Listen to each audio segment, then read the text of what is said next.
अच्छा एक बात बताऊं, हजरत আবু বকর সিদ্দিক কোথায় শুয়েছেন? নবীর পাশে। হজরত আলী কোথায়? অনেক দূর, ইরাকের কারবালাতে। তার মানে কি हजरत अली रजी अल्लाह ताला अन्हु को मान नहीं तेमन? अरे अस्तगफिरुल्लाह, तुम्हारे गंदे जहन में ये बात आएगी नहीं भाई। सुनो, हजरत सिद्दीक আকবর কাছে, আমার রাসূলের থেকে একটু দূরে কে? হযরত আলী। তার মানে কি হযরত আলীর সম্মান নেই? আরে আস্তাগফিরুল্লাহ, না, এর ভিতরে মাসলাহাত রয়েছে, এর ভিতরে হাকিকত রয়েছে। কি হাকিকত? আমার রাসূল কি বলেছিলেন? আনা মদিনাতুল ইলমে ওয়া আলীউন বাবুহা। আর আমি হলাম ইলমের শহর, আর আলী হলো আমার শহরের দরওয়াজা। তো যদি ঘর এই দরওয়াজা এই থাকে তো ঘরের সাইজ বড় হবে। দরওয়াজা যত দূরে থাকবে ঘরের সাইজ তত বড় হবে। আবু বকরকে কাছে রাখলাম আর দরওয়াজাকে ইরাকে পাঠিয়ে দিলাম।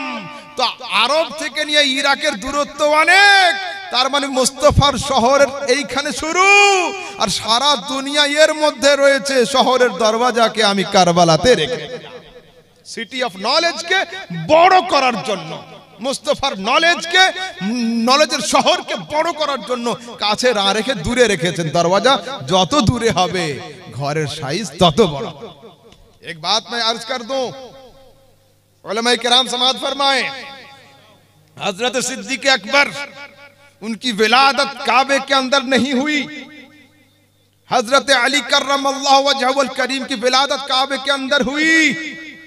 बहुत सारी रिवायतों में ये बात है। कुछ हजरात हमारे अपने अकाबिर इस रिवायत का इनकार भी करते हैं। ठीक है, मैं दोनों पहलू बराबर करता हूं, मगर मेरा ईमान है कि उनकी विलादत काबे के अंदर हुई, कोई शक नहीं। तो काबे के अंदर विलादत हुई तो ये शरफ की बात है, रहमत की बात है, शरफ की बात है, बड़ी बात है। तो फिर लोग पूछते हैं, जब इतनी बड़ी शरफ की बात है तो तुम्हारे रसूल की विलादत काबे के अंदर क्यों नहीं हुई? अली की विलादत काबे में हुई, जो बड़ी बात है। तो बड़ी बात तो नबी के लिए होनी चाहिए थी, सहाबी के लिए हो गई, नबी के लिए नहीं हुई। मैं कहता हूं अक्ल के अंधो, अरे काबे के अंदर पैदा होना ये अली के लिए तो शरफ की बात है, मुस्तफा के लिए नहीं। क्यों? मुस्तफा जिधर मुंह फेर दे काबा उधर हो जाए, मुस्तफा जहां कदम रख दे वो काबा हो जाए। तो काबे के अंदर पैदा होना ये अली के लिए शरफ की बात है, मुस्तफा के लिए नहीं। क्यों? वो काबा तो बुत खाना था, मुस्तफा का चेहरा उधर हो गया, इबादत का मैखाना बन गया। ऐ लोगो, तुम काबे में जाते हो तो ये तुम्हारी मेराज है। मुस्तफा दुनिया में आए, काबा मुस्तफा की तरफ झुके, ये मुस्तफा की मेराज नहीं, ये काबे की मेराज है। लोगों जरा समझा करो व्यक्ति को। चलिए फिर आगे चलते हैं। एक बार रिवायत इमाम गजाली, ये रिवायत हजरत अखरजाहु दारमी फी सुनन, रिवायत नंबर 93, खतीब तबरेजी मिशकातुल मसाबिर मध्य এবং হযরত জালালউদ্দিন সিউতি শরহ সুনান ইবনে মাজার মধ্যে রবায়াত আসছে। আন সাঈদ ইবনে আব্দুল আজিজ কি হচ্ছে, قال لما كان ايام الحره لم يؤذن في مسجد النبي صلى الله عليه وسلم ثلاثا। যখন ইয়াজিদের খুব জুলুম চলছিল মসজিদে নববীতে 3 দিন আযান বন্ধ ছিল। আল্লাহু আকবার। 3 দিন নামাজ বন্ধ ছিল, সবাই দেশ ছেড়ে চলে গিয়েছিল। কিন্তু আমি মসজিদের একটা কোণাতে লুকিয়ে ছিলাম, বের হতে আর পারিনি। কিন্তু জোরে আওয়াজ করার কোনো সুযোগ ছিল না, মেরে দিবে জানে। তা বলছে যখন 3 দিন পরে আস্তে আস্তে গ্রামবাসী ফিরে আসলো, কানা লা ইয়ারিফু ওয়াক্ত সালাত ইল্লা বিহামহামাতিন ইয়াসমাউহুমা মিন কবরিন নবী ফাযাকারা মা'না। 3 দিন পরে যখন লোকেরা আসছে তখন বলছে, শোনো তোমরা তো গ্রাম ছেড়ে চলে গিয়েছিলে, আমি মসজিদে আটকা পড়েছিলাম, তো তো মসজিদে যদি আজান না হয় সারা গ্রামবাসী গুনাহ হয়ে যাবে, মসজিদে ইকামত যদি বন্ধ হয়ে যায় গ্রামবাসী গুনাহগার হয়ে যাবে। তো তোমরা 3 দিন তো সরেছিলে, আমি প্রত্যেক দিন 5 বার করে 5 ওয়াক্ত নামাজের সময় মুস্তাফার কবর থেকে আজানের আওয়াজ আর ইকামতের আওয়াজ শুনতে পেতাম। আল্লাহু আকবার। এবার আসুন, अल्हम्दुलिल्लाह मैं अहमद रजा समदानी हूं। अपने दुश्मन के घर में भी जाकर हम अपना मसलक साबित करने की ताकत रखते हैं। जरा कान खोल कर सुन लीजिए, रसूल सल्लल्लाहु अलैहि वसल्लम कबरे जीवित আছে না নেই? আছে। এই আকীদা শুধু আমাদের নয়। মাওলানা রশিদ আহমদ গঙ্গোহী দেওবন্দীদের বড় আলেম हिदायतुश शिय्यार 36 पृष्ठाते लिखছেন, आप अपनी कब्र शरीफ में जिंदा हैं। मौलाना कासिम नानुतुबी देवबंदीদের বড় আলেম লতায়েফে কাসিমি 3য় পৃষ্ঠাতে লিখছেন, নবী সাল্লাল্লাহু আলাইহি ওয়াসাল্লাম নিজের কবরে জীবিত। খলিল আহমদ আম্বেটবি তিনি বদলুল মাহজুল জিলদ নম্বর 2 সাফা নম্বর 11 এর মধ্যে লিখছেন, ইন্নান নাবিয়্যা হাইয়ুন ফি কবরে, নবী নিজের কবরে জীবিত। দেওবন্দীদের সবচেয়ে বড় আলেম মাওলানা আশরাফ আলী থানভী, যাকে না মানলে কেউ দেওবন্দী হতে পারে না, সেই মাওলানা আশরাফ আলী থানভী নশরুদ্দীপ এবং আত-তাকাশুফ এর মধ্যে লিখছেন, বাইহাকি वगैरह ने हदीस अनस से रिवायत किया है और इससे साबित होता है कि रसूल अपनी कब्र में जिंदा हैं। তারপরে শুনুন, শব্বির আহমদ উসমানী দেওবন্দীদের বড় আলেম ফতহুল মুলহিমের 3য় খণ্ডের 419 পৃষ্ঠার মধ্যে লিখছেন, ইন্নান নাবিয়্যা হাইয়ুন, নবী আপন কবরে জীবিত। তারপরে হোসেন আহমদ মাদানী, যাদের বাড়ি মদিনাতে হয় তারা হয় মাদানী। এনার বাড়ি হচ্ছে ইউপির অযোধ্যাতে। ভারতকে দারুল হারব বলে আলা হযরতের ফতোয়াকে না মেনে হিজরত করে চলে গিয়ে নকল মাদানী সেজেছিলেন। মাদানী ইনি আসল মাদানী নয়, মাদানী নামের পাদানি। ইনি মাকতুবাত শাইখুল ইসলাম জিলদ আউয়াল 130 এর মধ্যে লিখছেন, নবী নিজের কবরে জীবিত। মাওলানা ইদ্রিস কান্ধলভি লিখছেন, নবী নিজের কবরে জীবিত। এবার আসুন আহলে হাদিসদের ঘরের দিকে যাই। আহলে হাদিস লামাযহাবী সম্প্রদায় বর্তমান সময়ে জালিম জাবিরদের মতো কথা বলে।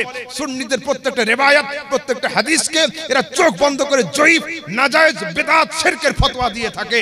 তো আহলে হাদিসদের পৃথিবীর সবচেয়ে বড় আলেম নিজের কিতাবে লিখছেন, নাইলুল আওতার মাওলানা শওকানি 5ম খণ্ডের 101 পৃষ্ঠার মধ্যে, ইন্নাহু হাইয়ুন ফি কবরিহি বাদা মাউতিহি, নবী আপন কবরে ইন্তেকালের পরেও জীবিত। কে লিখছে? আহলে হাদিসদের বড় আলেম।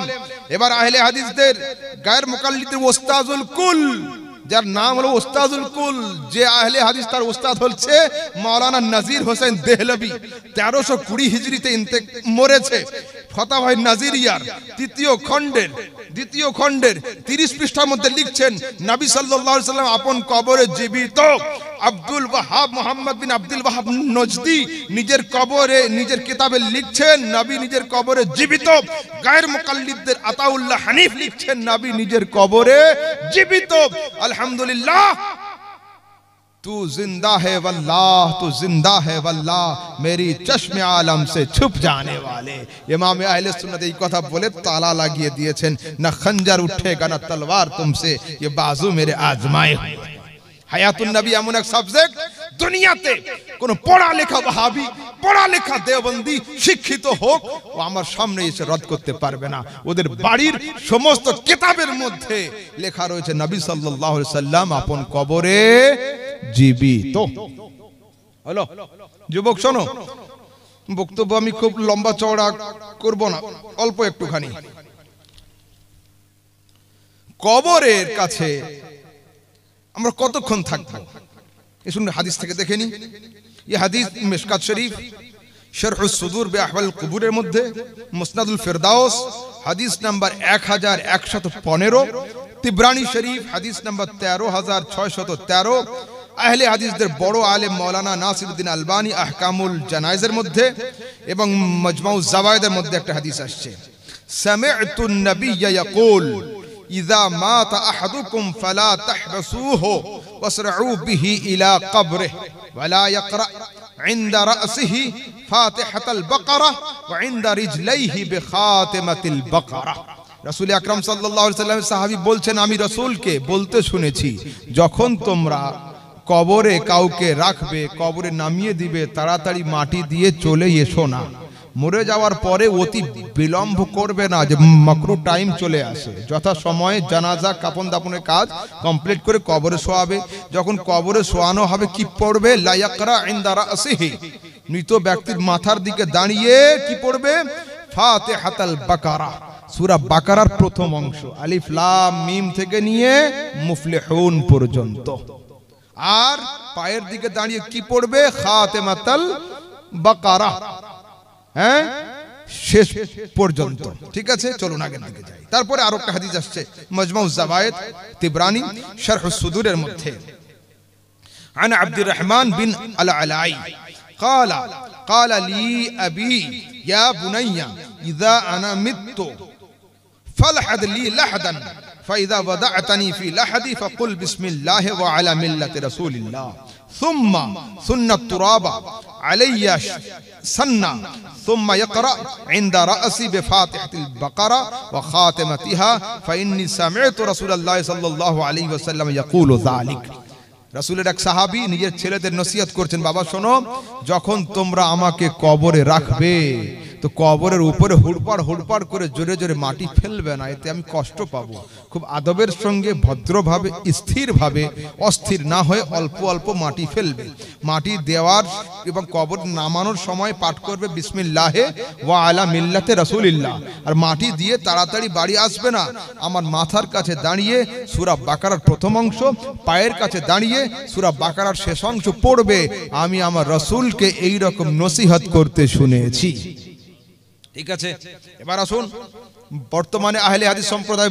বলে থাকে কবরস্থানে গিয়ে কোরআন পড়ার কোনো হাদিস নেই তো সূরা বাকারা কোরআন না কোরআন নয় কোরআন তো সরাসরি হলো হাদিস এবার আরো একটা হাদিস দিচ্ছি রাসূল আকরাম সাল্লাল্লাহু আলাইহি ওয়াসাল্লাম বলছেন মান দাখালাল মাকাবিরা ফাকরা সূরাত ইয়াসিন খাফাফাল্লাহু আনহুম আহলে হাদিসদের বড় আলেম আলবানী আহকামুল জানাইজ এবং তুহফাতুল আহওয়াজির মধ্যে হাদিস এনেছেন রাসূল বলছেন তোমরা যখন কবর ডাঙাতে যাবে কবরের কাছ থেকে যাবে তোমরা সেখানে দাঁড়িয়ে সূরা ইয়াসিন পাঠ করো সূরা ইয়াসিনের বরকতে খাফাফাল্লাহু আনহুম আল্লাহ পাক ওই কবরস্থানে শহীদ মানুষদের আযাবকে কম করে দেন ঠিক আছে এবার আসলে একটু আগের দিকে যাই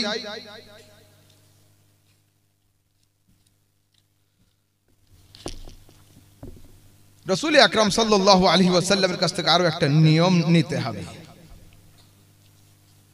কি নিয়ম কবরের কাছে কতক্ষণ দাঁড়িয়ে থাকবে কবরের কাছে কতক্ষণ এই হাদিস আবু দাউদ হাদিস নাম্বার 3221 মুসনাদ বাজ্জার এবং আলবানী যায়ীফ আল জামের মধ্যে সহিহ আল জামের মধ্যে الترغيب والترهيب مشكات المدة حديث الشيء عن عثمان بن عفان كان النبي صلى الله عليه وسلم إذا فرغ من دفن الميت وقف عليه রাসূল যখন দাফনের কাজ কমপ্লিট করতেন মাটি দেওয়া শেষ করতেন তাড়াতাড়ি বাড়ি যেতেন না কি করতেন ওয়াকাফা আলাই কবরের কাছে দাঁড়িয়ে থাকতেন কি করতেন দাঁড়িয়ে দাঁড়িয়ে ফাকালা সাহাবীদের বলতেন ইস্তাগফিরু লিআখিকুম কবরে যাকে শোয়ালে ভাইয়ের জন্য তোমরা আল্লাহর কাছে তওবা ইস্তিগফার করো ওয়াসআলুল্লাহ লাহুত তাসবীত এবং আল্লাহর কাছে ওর দিল যেন জমে এর জন্য দোয়া করো ফাইন্নাহুল আন ইউসআল এখন ফেরেশতারা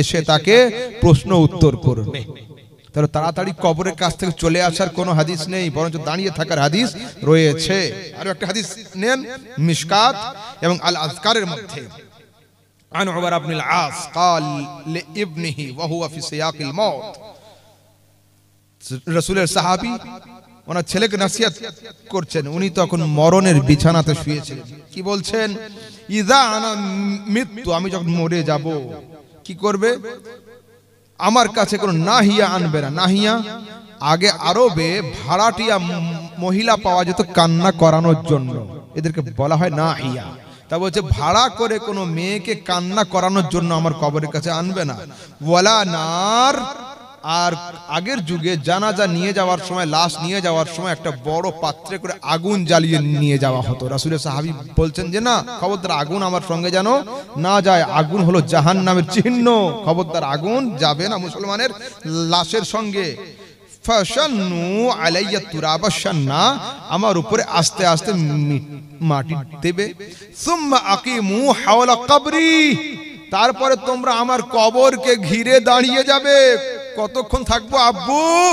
তাহলে কাদরা মা ইউনহারু জাজুরুন ওয়া ইউকাসসিমু লাহমুহা, একটা উটকে জবাই করে তার মাংস বিতরণ করতে যতক্ষণ সময় লাগে অতক্ষণ তোমরা আমার কবরের কাছে দাঁড়িয়ে দাঁড়িয়ে তাসবিহ এবং তাহলিল করতে থাকবে। আল্লাহু আকবার। তাহলে আমরা হাদিস থেকে কি শিখলাম? অতক্ষণ দাঁড়িয়ে থাকার কথা, যেটা উটকে জবাই করে, কোনো অন্য প্রাণী নয়, উট খুব বড় প্রাণী হয়, জবাই করে মাংস নিয়ে গ্রামে বিতরণ করতে যতক্ষণ সময় লাগে ততক্ষণ পর্যন্ত তোমরা আমার কবরের কাছে দাঁড়িয়ে থাকবে। আচ্ছা, লাশকে কবরে কিভাবে শোয়াতে হবে?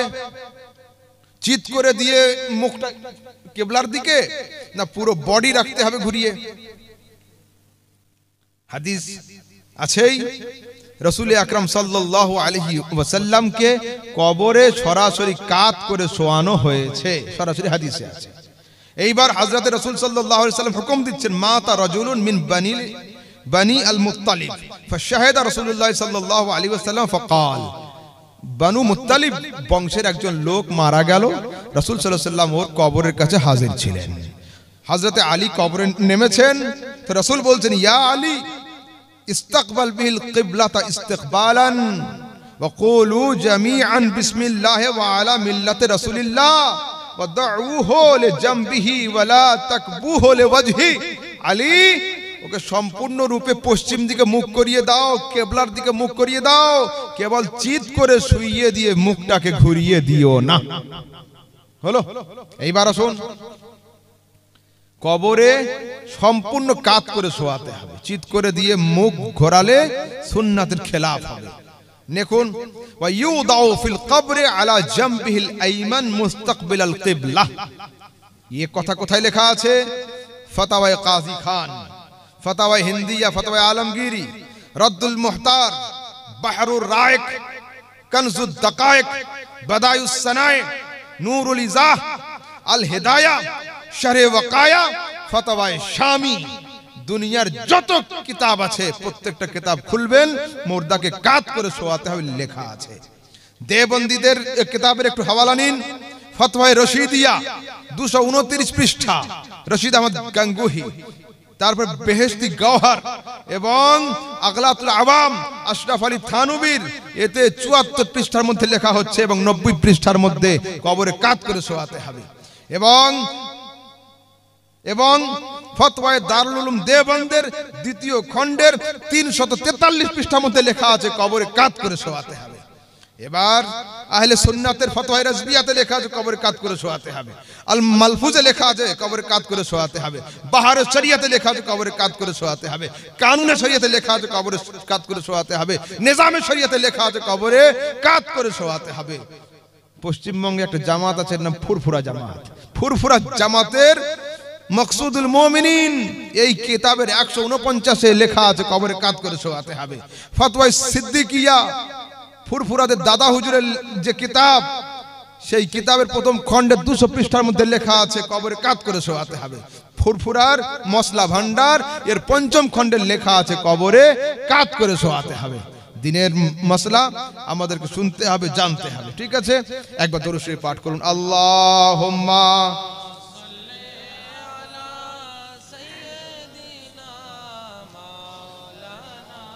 মুহাম্মদ ওয়া আলা আলে। জি, ওটা অবস্থার উপরে। হ্যাঁ, যদি মাইয়াতকে খাড়া করে রাখা সম্ভব না হয় তো পুরো পশ্চিম পূব ওয়ালে সাঁটিয়ে দেওয়া যেতে পারে। হ্যাঁ, একদম ওয়ালে লাগিয়ে দিলে তাহলে পুরো খাড়া থাকবে। দেখুন, মনে করুন এই দিকটা কিবলা হলো, উদাহরণ দিচ্ছি। কি বলছেন? মুতাওয়াজ্জিহান ইলা জিহাতিল কাবাতিশ শরীফাতে আল্লাহু আকবার, মানে আমার চেহারা কিবলার দিকে। তো যদি ইমাম সাহেব পশ্চিম দিকে মুখ করে বডিটা এদিকে রাখে, আল্লাহু আকবার, আমার সঙ্গে কেউ নামাজ পড়বেন আমার পিছনে, মুখ তো আছে এদিকে, তার মানে মুখ ঘোরানোর নাম মোকাম্মল মুতাওয়াজ্জহ হনা নয়। মুতাওয়াজ্জহ তাকে বলা হয় সম্পূর্ণ দেহটা ঘোরাতে হবে। ঠিক আছে, চলুন আগের দিকে যাই। যুবক শোনো, আমার যুবকদের জলসা একটু তোমাদের জন্য বলি। আমরা কারা? আমরা আহলে, বলো তাড়াতাড়ি, আমরা আহলে সুন্নাত। মাশাআল্লাহ, আমরা আহলে সুন্নাত। হযরত কিতনে শুরু কিয়া তুমি?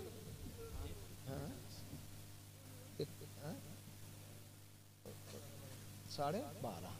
अच्छा ठीक, 12:30 तो मजे आ रहा है, इतना लंबा हो गया। अच्छा আর মিনিট 15-20 হ্যাঁ, লম্বা আপনাদের কষ্ট করব না, ঠিক আছে। আচ্ছা শুনুন, আমরা আহলে সুন্নাত, আমরা আহলে হাদিস নয়। বাংলাদেশের একজন বক্তা সাহেব তিনি বলেছিলেন যে আমি আমার টুটা ফুটা বিদ্যা দিয়ে দেখছি। কে? আব্দুর রাজ্জাক বিন ইউসুফ, নাম জানো তোমরা? ইউটিউবাররা তো জানবেই। আব্দুর রাজ্জাক বিন ইউসুফ কি বলেছিল? যে আমি আমার টুটা ফুটা বিদ্যা দিয়ে দেখছি জান্নাতে যাবে একটাই দল, তার নাম হলো আহলে হাদিস। আমি বলেছিলাম আহলে হাদিস নামের কোন ফ্যাক্টরি তো দুনিয়াতে নেই, তো মাল বের হবে কি করে? আহলে হাদিস নামের কোন ফ্যাক্টরি দূরে গেলে গোডাউনই তো নেই, তো বের হবে কি করে? তো বলছে তোমাদের আহলে সুন্নাত নামের কোন ফ্যাক্টরি আছে? আমি বললাম আলহামদুলিল্লাহ, সিহাহ সিত্তাহ তিরমিজি শরীফ খোলো, তিরমিজির হাদিসে সরাসরি আহলুস সুন্নাত ওয়াল জামাআহ শব্দ রয়েছে। এবার শুনুন, এখনকার যুগ প্রমোশনের যুগ। ইউটিউব চ্যানেলে কোনো বড় বক্তার ওয়াজ হলে চ্যানেলটা হাইলাইট, কোম্পানি কোন জিনিস আবিষ্কার করে নায়ক নায়িকাদের হাতে দিয়ে অ্যাড দেওয়ায়, খুব ওটা ভাইরাল হয়। তো বলছে তোমাদের আহলে সুন্নাত তো তৈরি হলো নবীর যুগে, তো আহলে সুন্নাতের প্রমোশন কার দ্বারা হয়েছে? আহলে সুন্নাতের প্রচার কে করেছে? আমি বললাম শোনো, আহলে সুন্নাত তৈরি হয়েছে নবীর যুগে, আর আহলে সুন্নাত ব্র্যান্ড প্রচার করেছেন হযরত ইমামে হোসেন কারবালার ময়দানে। তো কোনো রিওয়ায়াত আছে না? নেই। মানে হ্যাঁ আলহামদুলিল্লাহ, আমি আহমদ রাজা সামদানি বিনা রিওয়ায়াতে বলি না। খুলুন আত-তারিখ ফিল কামিল, আরবি কিতাব।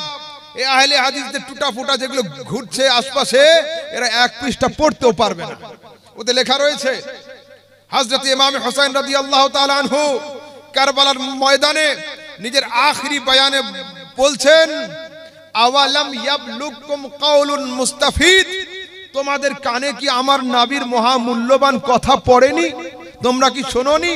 কালা লি ওয়ালি আখি হাসান, আমার নানা আমার এবং আমার বড় ভাই হাসান সম্পর্কে বলেছেন, আনতুমা সাইয়্যিদা শাবাবে আহলিল জান্নাহ ওয়া কুররাতু আইনি আহলিস সুন্নাত ওয়াল জামাআহ। আয় হাসান আর হোসেন, তোমরা দুইজন জান্নাতি যুবকদের সর্দার এবং আহলে সুন্নাতের নয়নের তারা। সরাসরি আল কামিল খুলে দেখুন, এতে লেখা রয়েছে। এবার আসুন, আহলে হাদিসদের পৃথিবীর সবচেয়ে বড় আলেম কে? মাওলানা ইবনে তাইমিয়াহ, মাজমুআতুল ফাতাওয়া, 20 খণ্ডে সমাপ্ত কিতাব। আমি জানি পশ্চিমবঙ্গের বুকে কোন আহলে হাদিস মাওলানার দারুল ইফতাতে নেই, আহলে হাদিসের লাইব্রেরিতে নেই। আমার লাইব্রেরিতে রয়েছে, যদি কারো দেখার প্রয়োজন হয় আমার গাড়িতে একটা খণ্ড রয়েছে, দেখুন। এর দ্বিতীয় খণ্ডের 92 পেজের মধ্যে মাওলানা ইবনে তাইমিয়া লিখছেন, ফাইনাল ফিরকাতান নাজিয়া হিয়া আহলুস সুন্নাত ওয়াল জামাআহ, আর জান্নাতে যাবে একটাই দল, তার নাম হলো আহলে সুন্নাত ওয়াল জামাআত। কে বলছে? আল্লাহু আকবার, ইয়া রাসূলুল্লাহ, আল্লাহু আকবার, ইয়া রাসূলুল্লাহ। হলো কে? আহলে হাদিসের সবচেয়ে বড় আলেম। কি ফতোয়া দিল? জান্নাতে যাবে একটাই দল, তার নাম আহলে সুন্নাত ওয়াল জামাত। देखो अहले ज़ौक़ और उलमा किराम बैठे हैं, तो एक बात याद आ गई, मैं सुनाता। लखनऊ की तरफ एक बहुत बड़ा मुनाजरा था। सदर मुनाजरा साहिबजादा आला हजरत हजरत मुफ्ती आजम हिंद थे और सुन्नियों की तरफ से मुनाजिर हजरत मौलाना हशमत अली खान रहमतुल्लाह ताला अलैह थे, शेर बशा अहले सुन्नत। अल्लाह अकबर। तो दो स्टेज लगा हुआ था, इधर मेंबर था उधर था आगे, ठीक। यहाँ अहले सुन्नत के उलमाए किराम थे, आगे जो है देवबंदी हजरात थे। उनकी तरफ से उनके मुनाजिर खड़े हुए और कहा, है कोई तुम्हारी जमात में जो मेरे सवाल का जवाब दे दे? तो मौलाना हशमत अली खान बोले, अरे पूछ, क्या पूछना है? तो बोले, अरे सुन्नी में और सुअर में कितना फर्क है? अल्लाह, देखना है कितना घटिया इंसान है, वो पूछ रहा है सुन्नी में और सुअर में कितना फर्क है। मौलाना हशमत अली खान बहुत जलालदार आदमी थे, खड़े हो गए और आस्तीन को चढ़ाने लगे और हजरत मुफ्ती आजम हिंद आला हजरत के बेटे से पूछा, हजरत मैं जवाब दे दूं? कहा, हाँ हशमत जवाब दो। तो हजरत हशमत अली खान स्टेज से उतरे और सीधा उनके स्टेज की तरफ चलते हुए गए। लोग समझे कि भाई जाके कहीं मार ना दे उसको। वहां गए, वापस आकर अपनी कुर्सी पर बैठ गए और शाहाना अंदाज में फरमाया, क्या मैं जवाब दे दूं? कहा, हाँ जवाब दीजिए। तो इन्होंने जवाब दिया, अरे सुनो, मैंने अपने स्टेज से तुम्हारे स्टेज तक गिन लिया है, सुन्नी और सुअर में 22 कदम का फासला है। सुन्नी और सुअर में 22 कदम का फासला है। मुनाजरे में हम तो सुन्नी बनकर ही आए और सुअर जो है वो तू ही है। क्यों? हमारा नाम तो सुन्नी सबको ही जानता है। तुम जब आ रहे थे घर से बीबी पूछ रही थी कहां जा रहे हो? सुन्नियों के साथ मुनाजरा करने के लिए जा रहे हैं। तो सुन्नी तो हम ही है और बाकी जो नाम लिया वो तो तू ही होगा। तो हमने अपने स्टेज से तुम्हारे स्टेज तक गिन लिया है, सुन्नी और सुअर में 22 कदम का फासला है। और एक सुनिएगा, और एक सुना दूं, हैं? और एक शेर शेर में जवाब देना था। एक जगह मुनाजरा था, ठीक है। तो देवबंदियों की तरफ से जो बंदा खड़ा हुआ, उसकी नाक जो है कटी हुई थी, ठीक है। अब नाक जिसकी कटी होती है, आवाज उसकी सही नहीं होती, टें टें टें टें आवाज होती है। तो उसकी तरफ से उनके मुनाजिर मिसरा उला लगा रहे थे। पहला शेर उनकी तरफ से वो कह रहा था, मिंबरे जर्री पर बैठे हैं सब वहाबी फूल फूल। ठीक है, हमारे मुनाजिर समझ नहीं पा रहे थे, आवाज उसकी थोड़ी टेढ़ी आ रही थी, नाक जैसे दबा रहता है। तो फिर उसने कहा, मिंबरे जर्री पर बैठे हैं वहाबी फूल फूल। तो हमारे सुन्नी पूछ रहे, भाई वो बोल क्या रहा है? तो उनकी तरफ से जो सदर साहब थे वो बोले, हजरत वो कह रहे हैं मिंबरे नूर पर बैठे हैं वहाबी फूल फूल। बोलो अच्छा। दूसरा मिसरा इन्होंने लगाया, नाक काटी है खुदा ने, कान काटेंगे रसूल। तुम जन्म से तुम्हारी नाक कटी हुई है, ये अल्लाह ने काटी है, और कयामत के दिन रसूल तुम्हारे कान काटेंगे। नाक काटी है खुदा ने, कान काटेंगे रसूल। भाई सुन्नियों के पास जो हथियार मांगोगे वो मिल जाएगा। अब सुनिए, আমরা গায়রুল্লাহর কাছে সাহায্য চাই কি চাই না? রাসূলের কাছে ইস্তেগাসা চলবে কি চলবে না? চলবে। এরা বলে চলবে না, সরাসরি সিহাসিত্তার হাদিস, আল্লাহ তাবারক ওয়া তাআলা রাসূল, ये हदीस बुखारी हदीस, इन्ना शम्स तदनु यौमल क़यामत हत्ता यबलुगल अर्क निस्फल उज़न। কিয়ামতের দিনে সূর্য এত কাছে থাকবে যে সূর্যের তাপে আমাদের ঘাম এত হয়ে যাবে কানের লতি পর্যন্ত ডুবে যাবে। আল্লাহ আকবার। হাদিসে আসছে, ইস্তাগাসু বিআদম, लोग हजरत आदम से मदद तलब करेंगे। इस जमाने में लोग कहते हैं, भाई अब्दुल कादिर जिलानी को गौस आजम कैसे कहते हो? ये शिर्क है। गौस का माना मददगार, तो मददगार सिर्फ अल्लाह है, अब्दुल कादिर नहीं। मैं कहता हूं भाई तू इस दुनिया की बात कर रहा है, बुखारी की हदीस तो पढ़ ले। कयामत के दिन खुदा की अदालत सजी होगी, खुदा अपनी शायानी शान में वहां मौजूद होगा और खुदा के सामने लोग हजरत आदम से मदद मांगेंगे, हजरत आदम से मदद मांगेंगे, फिर जाएंगे नूह की तरफ। तो जब उस दिन कोई गौस बनने के लिए तैयार नहीं होगा, मदद करने वाला बनने के लिए तैयार नहीं होगा, तब हमारे रसूल आएंगे, अना लहा अना लहा अना लहा व अना साहिबुकुम। ऐ लोगो, ऐ गुनाहगारों, किधर किधर भटक रहे थे, मैं तो शफाअत के लिए तुम्हें तलाश कर रहा था। जब आदम गौस बनने से इनकार करेंगे, नूह गौस बनने से इनकार करेंगे, दुनिया का कोई नबी हमारा गौस नहीं बनेगा, मुस्तफा गौस आजम होकर हमारी शफाअत कर डालेंगे। इमाम अहले सुन्नत फरमाते हैं, पेश हक मुजता शफाअत का सुनाते जाएंगे, आप रोते जाएंगे, सबको हंसाते जाएंगे।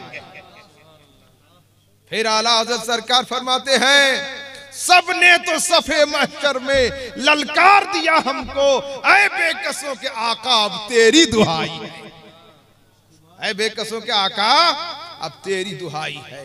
आला हज़रत तो और आगे कहते हैं, साइलो दामन सखी का थाम लो, साइलो दामन सखी का थाम लो, कुछ ना कुछ इनाम हो ही जाएगा। मुस्तफा का कुछ और तुम्हारा कुछ बराबर है नहीं। इमाम फिर कहते हैं, मेरे करीम से गर कतरा किसी ने मांगा, दरिया बहा दिए हैं, दुर्वे बहा दिए हैं। फिर इमाम कहते हैं, क्या लब वाह है, आंखें बंद है, फैली है झोलियां, कितने मजे की भीख तेरे पाक दर की है। अरे मांगेंगे मांगे जाएंगे, मुंह मांगी पाएंगे, सरकार में ना ला है ना हाजत अगर की है। लोगों में ज्यादा शेर शायरी नहीं करता, मगर थोड़ा बहुत शौक है तो कुछ अशार आ गए आला हजरत के, हमने बता दिया। अब सुनिए,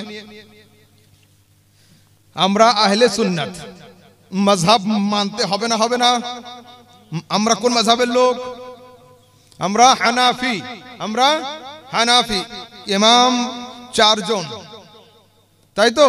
মজহাব চারটে, হানাফি, শাফি, মালিকি, হাম্বলি। তো এখন জিজ্ঞাসা হচ্ছে, তোমরা মজহাব মানছো কেন, ইমাম মানছো কেন? এখানে যদি কেউ হাফিজ থাকে তারা জানবেন, আয়াত আছে, ইয়াউমা নাদউ কুল্লা উনাসিম বিইমামিহিম, the day when I shall call every people with their leaders। কিয়ামতের দিনে আমি আল্লাহ ডাকবো প্রত্যেক মানুষকে আপন ইমামের সাথে। এই আয়াতের ব্যাখ্যাতে গিয়ে আল্লামা ইসমাইল হাক্কি তাফসীর রুহুল বায়ানের মধ্যে সরাসরি চার মাযহাবের এবং ইমামের জিকির করে দিয়েছেন। এখন তাদের প্রশ্ন হলো এই যে, আবু বকর, ওমর, উসমান, আলী, তালহা, জুবায়ের, বেলাল রিদওয়ানুল্লাহ তাআলা আলাইহিম আজমাইন কাকে মানতেন? আমরা তাকে মানবো, আবু হানিফাকে মানবো কেন? ঠিক আছে, এই প্রশ্নে আমাদের সমাজের শিক্ষিত মানুষ, স্কুল কলেজের student, master, doctor, lawyer, engineer হয়রান হয়ে যাচ্ছে যে ভাই এ কথা তো ঠিক। আমি বললাম, শোনেন, এ কোনো সওয়ালই নয়। কেন? আমরা মাঝে মধ্যে মাঠে যাই কিনা চাষ করার জন্য, খেতি বাড়ির জন্য যাই, মাঠের মাঝখানে পানির ব্যবস্থা আছে না, কল আছে। তো এই কলের পরে ফার্স্ট প্লটে যদি কারোর জমি থাকে, ও যদি পানি নিতে চায়, পাইপ লাগাতে হবে মুখে? না, মেশিন চালু করে দিলে মেশিনের পানি 5 ফুট দূরে নিজেই চলে যাবে। কিন্তু যদি কোনো জমিওয়ালা তার জমি রাখে 3 বিঘা পরে, বা কারোর জমি থাকে 10 বিঘা পরে, কারোর জমি থাকে 50 একর পরে, আর ও যদি পানি নিতে চায়, তো দুটো অপশন, হয় পাইপ লাগাতে হবে মুখে, আর নয় ছোট করে ক্যানেল কাটতে হবে, তবে পানিটা ওখানে পৌঁছবে।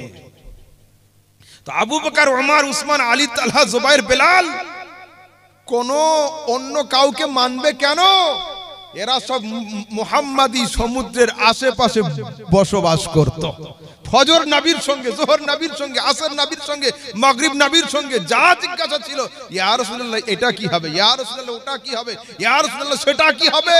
কিন্তু আমাদের জমিন, আমাদের লাইফ, আমাদের জীবন নবীর থেকে 100 নয়, 200 নয়, 500 নয়, 1000 নয়, 1500 বছর দূরে। আমরা চাই মুহাম্মাদি শরীয়তের পানি নেব, আমরা চাই মুস্তাফাই বাণী নেব, আমরা চাই মুস্তাফাই কানুন নেব। তো আমাদের পর্যন্ত পানি আসার জন্য পাইপ লাইনের ব্যবস্থা হয়েছিল, এবং পাইপ লাইনের মুখে একটা ট্যাপ লাগানো ছিল। তো যে পাইপ লাইন ছিল তার নাম হলো সাহাবীদের জামাত, তাবেঈনদের জামাত। আর এই পাইপ লাইনের মুখে যে বড় ট্যাপ ছিল, এই ট্যাপের নাম হলো ইমামে আজম আবু হানিফা। আবু হানিফা নিজে মশলা দেন নাই, সাহাবীদের কাছ থেকে যেমন পেয়েছেন তেমন আমাদের সাপ্লাই করে দিয়েছেন। শাফিরা হক, মালিকিরা হক, ইমাম শাফি হক, ইমাম মালিক হক, ইমাম আহমদ বিন হাম্বল হক, সবাই এরা হক। কিন্তু হানাফিদের নসিব আরেকটু ভালো, হানাফিদের নসিব সবার থেকে ভালো। কেন?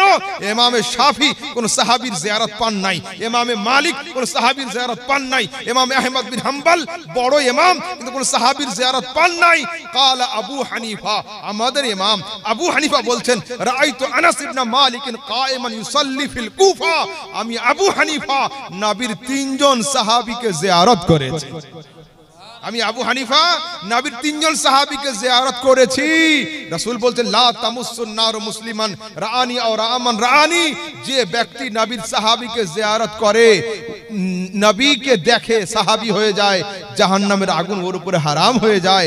আর যে সাহাবীকে দেখে তাবেই হয়ে যায়, জাহান্নামের আগুন তার উপরেও হারাম হয়ে যায়। তো আবু হানিফা তিনজন সাহাবী, ম্যাক্সিমাম 7 জন সাহাবীকে জিয়ারত করে নিজে তাবেই হয়েছেন, এবং নবীর হাদিস অনুযায়ী আবু হানিফার উপরে জাহান্নামের আগুন হারাম হয়ে গিয়েছে।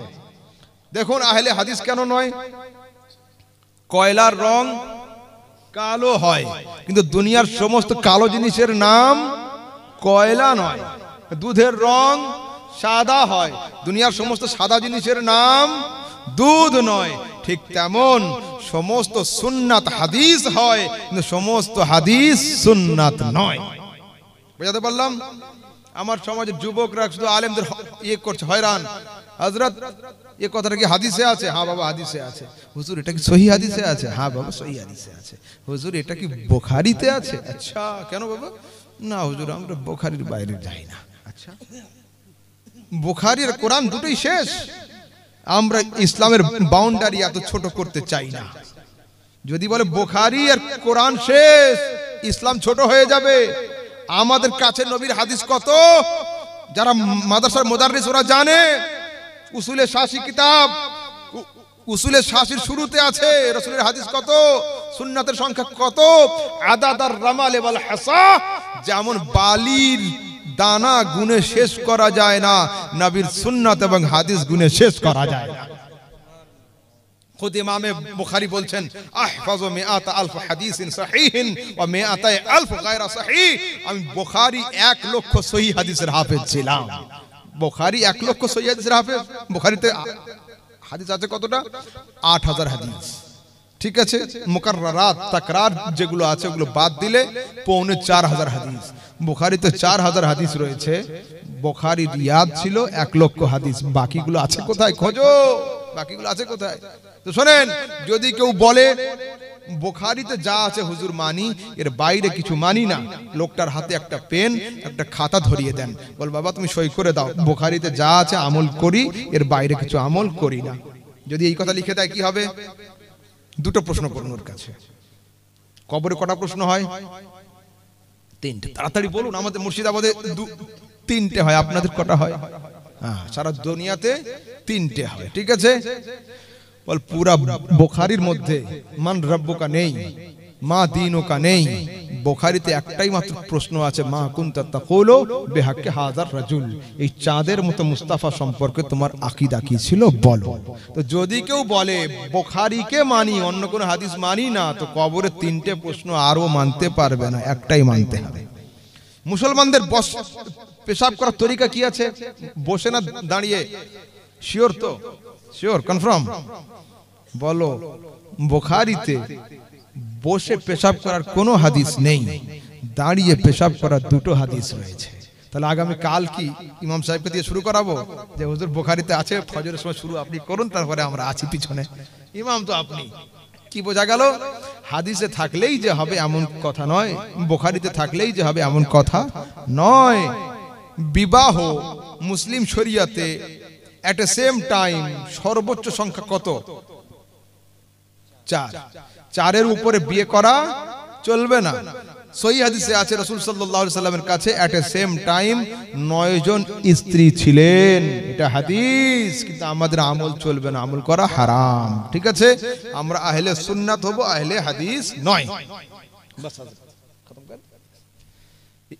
यहाँ पर मैं अपनी गुफ्तगू को ख़त्म करता हूँ। दौरान गुफ्तगू अगर मुझसे कोई लफ्ज़ी ख़ता हो गई हो, अल्लाह रब्बुल इज़्ज़त अपने हुजूर के वास्ते